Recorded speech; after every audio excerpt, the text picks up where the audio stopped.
안녕하세요. 제키입니다. 지난번에는 미국에서 돈 안 들이고 영어 공부하는 방법이라고 해서 제가 랭귀지맘을 만나게 된 과정에 대해서 설명드렸습니다. 랭귀지맘이 무슨 뜻인지 아시고 싶으면 꼭 이전 비디오를 시청해 주시기 바랍니다. 그리고 오늘은 이런 랭귀지맘을 선택하는 방법에 대해서 말씀드릴까 해요.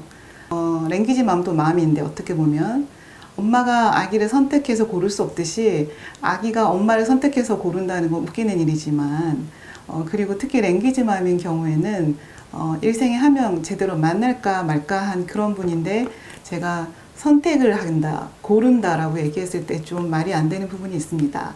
그래서 선택한다기보다는 제가 만났던 저의 랭귀지맘들의 어떤 공통적인 그 장점들, 그 특징들을 제가 한번 정리해 보았다는 뜻입니다. 그래서 만약에 미국 가서 이런 좋은 분들을 만나게 된다면 이분들은 정말 훌륭한 랭귀지맘이시구나 하고 친하게 지내시면 되고, 만약에 그런 분을 만나지 못하는 경우에는 그 부족한 부분을 자신의 노력으로 어떻게 채워가는 방법을 지혜롭게 찾아내시면 되겠죠. 제일 첫 번째는 일단 언어 교사거나 초등학교 교사 출신이면 좋습니다. 왜냐하면 한국도 마찬가지잖아요. 저희가 한국어를 평생 하고 살았다고 해서 한국어를 잘 알지 못합니다. 그리고 외국인에게 특히 한국말을 가르치라고 하면 어디에서 시작해야 될지 알 수가 없어요. 그래서 미국인들도 마찬가지. 영어를 한다고 다 영어 선생님 될 수 없잖아요. 그래서 랭귀지맘을 삼으려면 적어도 외국어 전공자 출신, 그리고 외국어를 가르쳐 본 경험이 있는 선생님, 아니면은 초등학교 선생님이 좋습니다.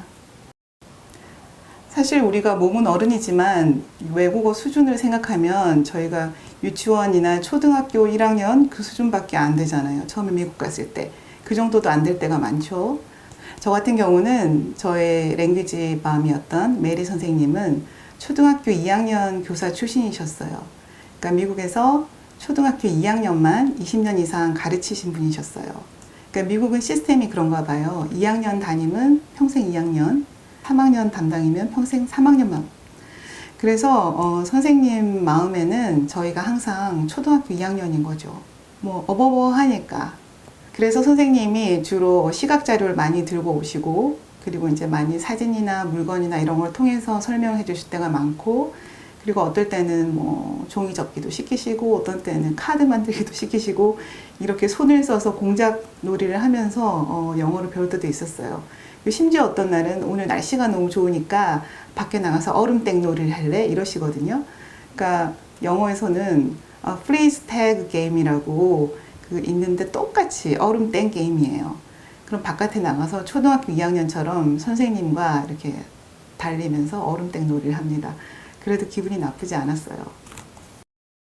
두 번째는, 그러니까 이렇게 외국어 수업을 그룹을 대상으로 가르치더라도 그 외에 1대1 만남을 해주시는 분이라야지 랭귀지맘이 되게 적합합니다. 어떤 분들은 이 사생활과 공적인 생활이 너무 구분이 분명해서 그 외국인을 수업 시간에 만나거나 어떤 공적인 파티에서 만날 것 외에는 절대 사적인 만남에는 초대하지 않는 분들도 많이 있거든요. 그렇지만 이렇게 선생님이 그 그룹 수업 외에 바깥에서 또 1대1 만남을 해 주신다는 이유만으로 저희가 선생님의 수업에 소홀하면 안 돼요.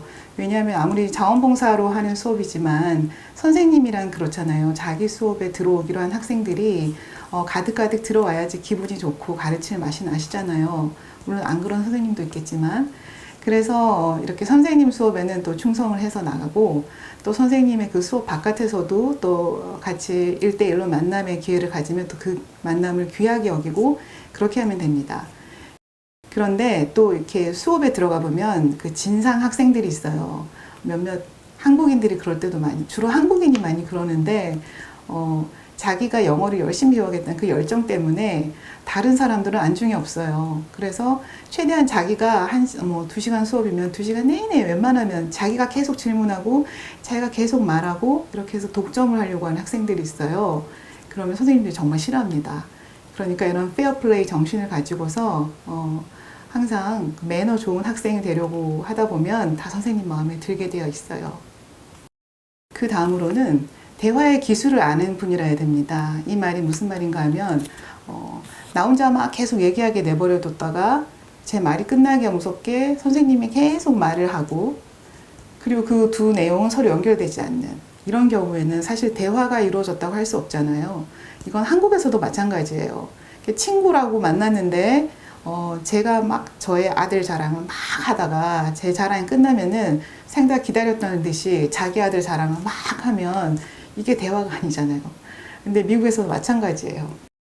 그래서 영어가 향상되는 그 대화법이라는 거는 이런 랭귀지만과의 대화는 제가 메리 선생님과 했던 방식은 뭐냐면 선생님이 저한테 어떤 질문을 던지시고 그래서 제가 어떤 대답을 하다 보면 선생님이 그 대답 가운데에서 어떤 의문점을 또 찾아서 다시 질문을 세부적인 질문을 하시고 그럼 제가 또 어떤 대답을 하는 과정에서 선생님이 저의 뭐 이야기하는 방식을 다듬어 주실 수도 있고 제가 모르는 단어를 또 가르쳐 주시기도 합니다. 이런 식으로 해야지 학습이 이루어지고 영어도 향상되게 됩니다. 그 다음으로는 되게 인내심이 있는 분이 좋은 랭귀지맘인데요. 좋은 친구로서 만나지만 사실 랭귀지맘은 아니겠다 싶은 생각이 드는 분들이 어떤 분인가 하면 저한테 어떤 질문을 하세요. 너 나라에서는 뭘 먹었니? 뭐, 넌 종교가 뭐니? 하고 그 질문을 하는데 제가 대답을 하려고 하면서 이제 머릿속에서 프로세스가 돌아가잖아요. 머릿속에서 번역을 해서 단어를 찾아서 이야기를 하려고 하면은 이제 말도 느리고 좀 어버버하게 되는데 이 어버버를 못 참는 거예요. 그래서 상대방이 그새 못 기다려서 다른 얘기로 화제를 돌려버리거나 아니면 제가 해야 될 말을 그냥 짐작해서 먼저 말을 해버리거나 이런 분들이 많이 있어요. 그러니까 성질이 급한 분들이죠. 그런 분들은 좋은 랭귀지맘은 되게 어려워요. 그 다음으로는 정말 이거 중요한 지점인데 제가 보니까 60세 이상의 은퇴하신 분이 정말 좋은 것 같아요. 왜냐하면 가장 이상적으로 생각하기에는 한 40대, 50대 이쯤에 어른들, 백인 아줌마 이런 분들이 좋을 것 같은데 실제로 그런 분들은 너무 바빠요. 그러니까 보통 직장도 다니고 있고 꽤 장성한 자녀도 길러야 되고 그리고 또 늙은 부모님도 돌봐야 되고 이렇게 뭔가 책임과 의무가 가득한 그런 나이대라서 굳이 외국인에게까지 따로 시간을 내서 만나고 싶어도 시간이 없는 그런 분들이거든요. 근데 이런 시간이라는 측면 떠나서 그 언어라는 측면에서 봤을 때 좀 웃기긴 하지만 한국 사람들과도 마찬가지로 미국 사람들도 60세쯤 지나면 약간 건망증도 생기고 이게 약간 말이 생각이 잘 안 나서 말의 속도가 저절로 느려집니다. 그래서 무슨 말을 하려고 했는데 그 단어가 생각 안 나. 그래서 그게 뭐더라? 하면서 그 말을 하는 그 속도가 저희 외국인이 영어를 하는 그 속도랑 좀 비슷합니다. 그래서 그분들도 제가 하는 말을 잘 참아주고 잘 기다려주고 또 저도 그분들의 말씀의 속도가 참 부담스럽지 않고 이해하기 쉽습니다. 제가 그런 이유 때문에 바로 60세 이상이 좋은 랭귀지맘이 된다고 말씀드리는 겁니다. 그래서 심지어 어떤 때는 선생님이 그게 뭐더라 뭐가 있었는데 라고 말씀하실 때 제가 단어를 찾아드리는 경우가 있어요. 왜냐하면 제가 한국에서 이 단어는 열심히 외운 적이 있으니까.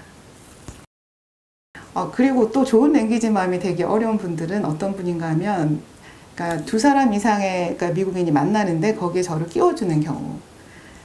그러니까 자기 혼자서 만날 용기는 안 나고 자기가 어차피 누구를 만나게 돼 있는데 그 제키도 데려갈까? 그냥 이 정도에서 데려가는 그런 경우에 물론 이것도 안 만나는 것보다 훨씬 낫지만 이런 경우에 자꾸만 대화가 제 위주가 아니라 그 두 분들 하시던 대화로 돌아가기 때문에 말의 속도가 빨라지고 그리고 자기들만 알고 있는 이야기를 하게 될 확률이 큽니다. 그래서 그분들이 정말 저에 대한 모든 걸 알려고 이렇게 만나는 게 아니라면 이렇게 두 사람 이상씩 이렇게 만나는 거는 사실 그 랭귀지라는 면에서는 그 랭귀지 마음이 될 수 있는 자질은 좀 부족한 거죠. 그렇지만 세상은 저희 중심으로 돌아가지 않잖아요. 세상이 저를 위해 존재하는 게 아니고 특히 한국에 있을 땐 몰랐는데 미국 가면 그게 더 좀 슬프게 느껴질 때가 있어요. 그리고 한국에서 내가 내 나라에 살 때에 당연하게 여겼던 그 모든 것들이 미국에 가면 당연하지 않은 게 많아요. 그래서 내가 한국 살 때 내가 자연스럽게 여겼던 그것들이 나의 특권이었구나 하고 감사하는 마음이 생기는데 한편으로 미국에 살 때 그게 답답하게 느껴질 때가 많이 있죠. 말도 100% 표현할 수 없지만 여러 가지 면에서 불이익을 당할 때도 있으니까. 그래서 이곳은 외국이다. 나의 나라가 아니다. 그리고 세상은 나를 중심으로 나를 위해서 돌아가지 않는다라는 마인드를 가지고 있어야 화가 덜 납니다. 그리고 영어를 배우는데도 훨씬 도움이 됩니다. 이런 조건들이 다 채워지는 랭귀지 맘을 만난다면 정말 좋겠지만 이렇게 되지 않을 확률도 높죠. 그리고 처음부터 그렇게 되는 일은 잘 없어요. 그러니까 이런 사람 만나고 또 이 사람 만남을 통해서 배운 것들을 또 그 다음 사람을 통해서 또 적용할 때 그 만남에서 그 다음 만남으로 가서 정말 좋은 랭귀지 맘을 만나기도 하고 이렇게 하기 때문에 처음부터 완벽한 랭귀지 맘을 만나겠다는 생각은 버려야 돼요. 이건 완벽한 배우자를 만나는 거랑 완벽한 이상형의 남자를 만나는 거랑도 비슷하다고 볼 수 있습니다. 처음에 자꾸 만나서 그 스킬을 향상시켜야지 그 다음에 정말 제대로 된 자기의 이상적인 조건에 부합하는 사람을 만나거나 그 사람한테 저를 맞추게 되거나 그렇잖아요.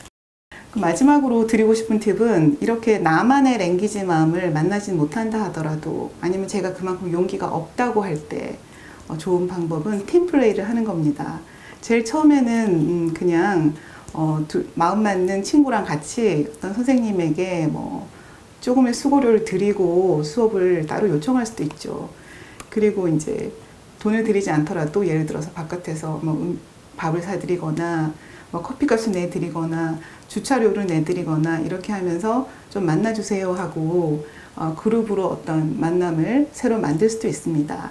저 같은 경우는 운이 좋아서 처음에 인터내셔널 클래스에 갔을 때 그러니까 저랑 너무 마음이 맞고 저랑 나이가 거의 비슷한 분을 만나서 한국 분을 만나서 그분이랑 둘이서 거의 항상 팀플레이를 했어요.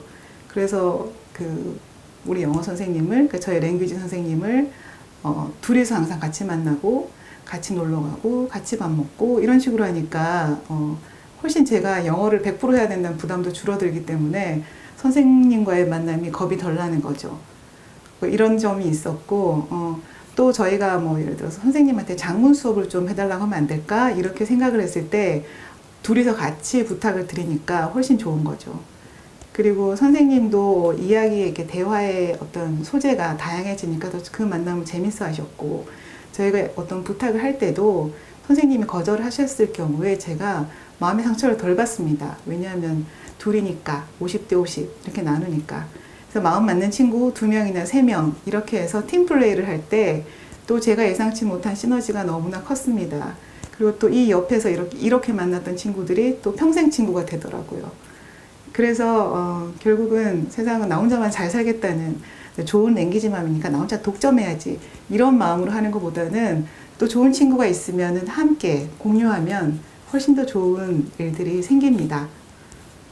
오늘은 여기까지 하고요. 다음번에는 이제 이 랭귀지 맘과 실질적으로 어떤 수업을 했고 어떤 방식으로 나의 영어가 향상되어 갔는지 그걸 구체적으로 설명드리겠습니다. 속편을 기대하신다면 구독과 좋아요 꼭 부탁드립니다. 감사합니다.